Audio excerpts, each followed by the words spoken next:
You are about to see a Fix It Friday video where an person with very little technical skill or knowledge would attempt to fix something.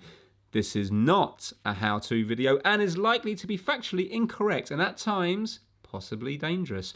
Please don't copy Kip and see this video for limited entertainment purposes only. Roll titles!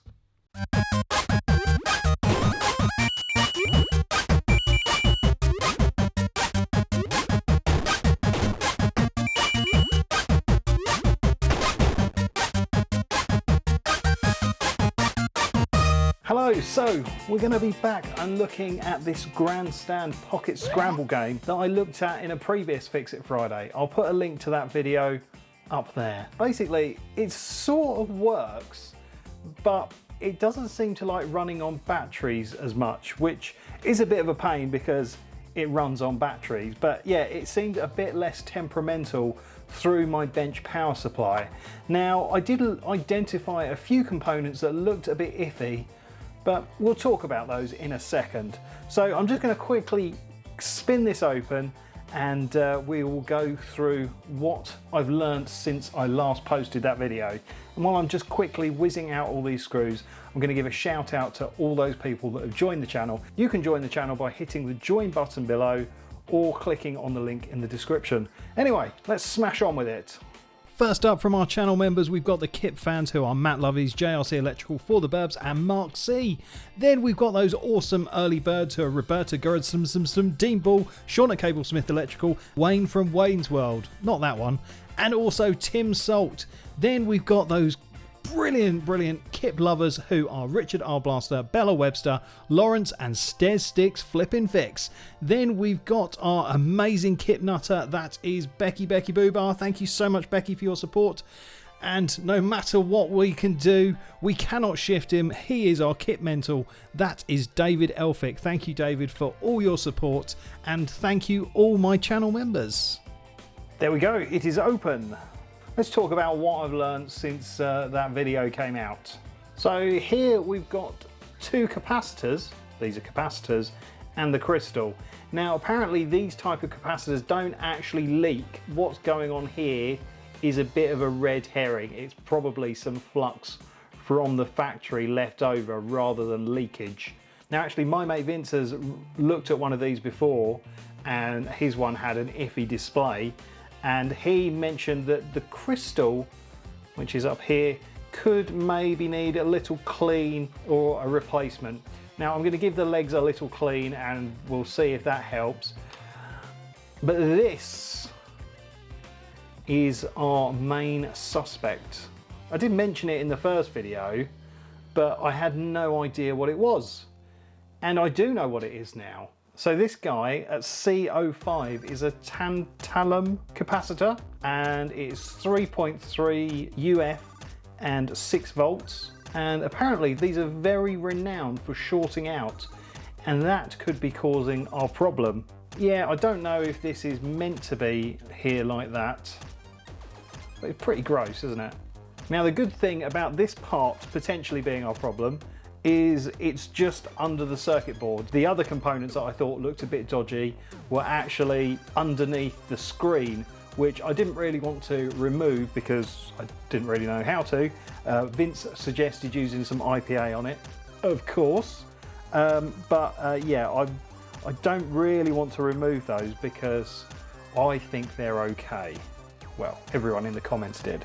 So yeah, I'm going to try removing this, giving the old crystal legs a clean, and we'll see how it goes. I'm going to use my mooing desoldering gun and remove this component. It's been a while since I've used the old mooer. Right, so hopefully this should be relatively easy.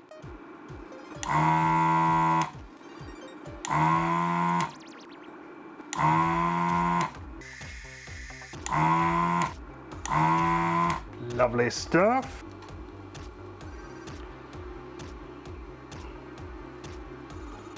Ugh, proper gummy. I don't know if this is from the capacitor. Let's see if some IPA gets rid of it. Right, okay, so that's removed. Got the worst of that gunk off. So I have to give a special mention to Sorcerer Stan, who pointed me in the right direction with this capacitor. His comment was spot on. Thank you, Stan. Right, so talking of the capacitor, I'm just going to put the old one into my multi-function tester and see what it says about it. Because, you know, it'd be amazing if it said like it was faulty or whatever. So, testing. Okay, so it's noticed that it's a capacitor. The nanofarads, it's saying, I think it's nanofarads, it's saying 3062 nanofarads. It should be 3300, I guess.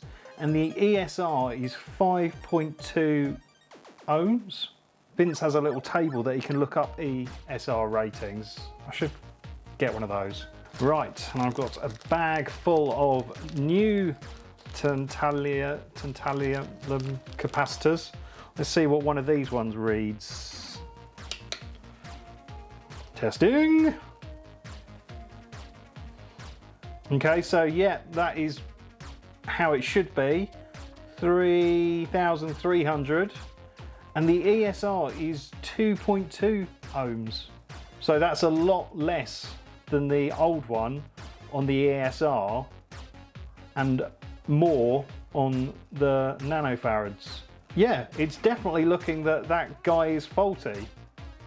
Could that be the answer to it? Yeah, let's replace it. Now I have noticed that this has got a positive symbol on one side. So I think the long leg is positive. I really hope this works. I think it will. I'm feeling quite positive about this.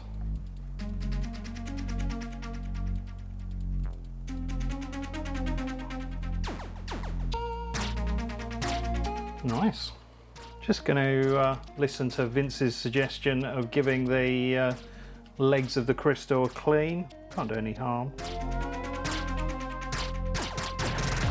I mean, the crystal seems to have some of that goop by it as well, so it might be some kind of adhesive rather than an exploding capacitor, but who knows. Right, there we go. Well, fingers crossed, that should work. Now that that capacitor's replaced and we've had a little clean up here, I'm just going to quickly sling it back together and we can see if it's worked. I think it might do, you know. Actually, why don't you put in the comments if you think it's going to work or not. I mean, if the video has got loads of runtime left, then you might have guessed it already. But you know, just join in, have fun, go crazy, drop a comment, it all helps.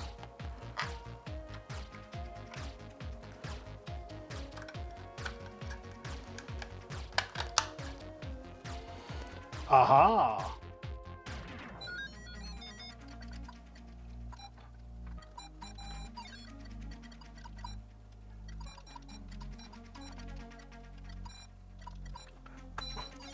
I fixed it.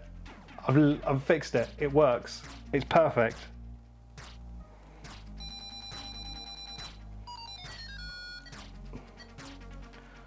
Stupid grandstand pocket scramble.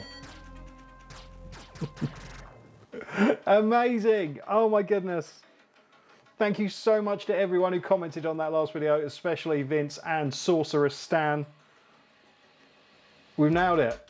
I'm learning. I know a little bit more about capacitors now, and clearly that old one was a problem. I should have maybe just whipped it out and put it in the tester in the first video, and I think maybe in future I might do something like that. But look, it's all a learning curve, and yeah, we smashed it on this one. So there you go. Hope you've enjoyed it. I have. That's made me really happy. So thank you so much for watching. Don't forget to like and subscribe. But for now, it's game over.